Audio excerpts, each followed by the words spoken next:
BRS రజతోత్సవ సభకు ఎడ్ల బండ్లపై తరలి వెళ్తున్న రైతులకు భోజనం మజ్జిగ ప్యాకెట్లను కేసీఆర్ వీరాభిమాని రేగట్ట శోభారాణి నల్లగొండ మాజీ గ్రంథాలయ చైర్మన్ మల్లికార్జున రెడ్డి పంపిణీ చేశారు. సూర్యాపేట నుంచి బయలుదేరిన ఎడ్ల బండ్లు వర్ధన్నపేటకు చేరుకునే సందర్భంగా స్థానిక నాయకులతో కలిసి స్వాగతం పలికారు.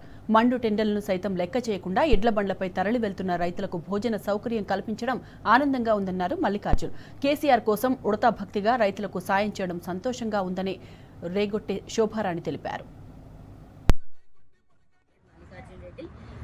రేపు జరగబోయే 27న మహాసభకు మేమందరం కూడా పెద్ద ఎత్తున అందరూ కూడా తెలంగాణ ప్రజలు తరలించాలని కోరుకుంటున్నాము. ఈరోజు ముఖ్యంగా ఏంటి అంటే ఇంత ఎండలో కూడా రైతులు చాలా పండ్లున్నాయి, పండ్లను పెట్టేసి కేసీఆర్ సర్కారు మళ్ళీ రావాలి అనే ఉద్దేశంతో ఇంత పెద్ద ఎత్తున అన్న వాళ్ళందరూ పని వదిలిపెట్టి ఎంత ఎండలో వీళ్ళు ఈరోజు 4-5 రోజుల నుంచి కష్టపడి ఎడ్ల బండి మీద వస్తున్నందుకు మాకు బాధ అనిపించింది.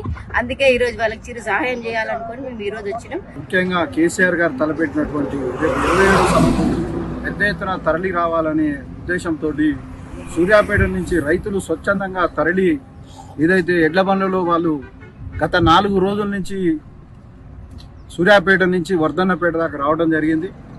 ఇక్కడ వర్ధన్నపేటకు వచ్చిన తర్వాత మేము చూసి ఆ రైతుల యొక్క గొప్పతనాన్ని చూసి చాలా ఆనందించినాం. స్వచ్ఛందంగా వాళ్ళు తరలిరావటం మాకు చాలా ఆనందంగా ఉంది. అందువల్లనే వాళ్లకు ఏదో ఒక చిన్న సహాయం చేయాలనే ఉద్దేశంతో ఈరోజు వాళ్ళకు భోజనం, అదేవిధంగా మంచినీళ్ళు, మజ్జిగ అలాంటివి కూడా పండ్లు అవన్నీ కూడా వాళ్ళకు అందజేయడం జరిగింది. ముఖ్యంగా రైతులు ఈ కాంగ్రెస్ ప్రభుత్వంలో ఎన్నో బాధలు పడుతూ ఉన్నారు. ఈరోజు రైతులకు మేలు చేసిన ప్రభుత్వం ఏదైనా ఉందంటే 10 సంవత్సరాలు బీఆర్ఎస్ కేసీఆర్. కాబట్టి తిరిగి ప్రజలందరూ రైతులు ముఖ్యంగా అందరూ కూడా రేపు కేసీఆర్ గారు బయటికి రావాలి, కేసీఆర్ గారి ప్రభుత్వం రావాలి, కారే రావాలి, సారే రావాలనే ఉద్దేశంతో స్వచ్ఛందంగా ఈరోజు ప్రజలు తరలి వస్తూ ఉన్నారు. ఎందుకంటే ముఖ్యంగా ఇప్పుడు ఈ కాలంలో ధాన్యం పండినటువంటి ధాన్యాన్ని కొనుగోలు చేసేటువంటి పరిస్థితి లేదు, మిల్లర్లను అడ్మినిస్ట్రేషన్ చేసేటువంటి పరిస్థితి లేదు.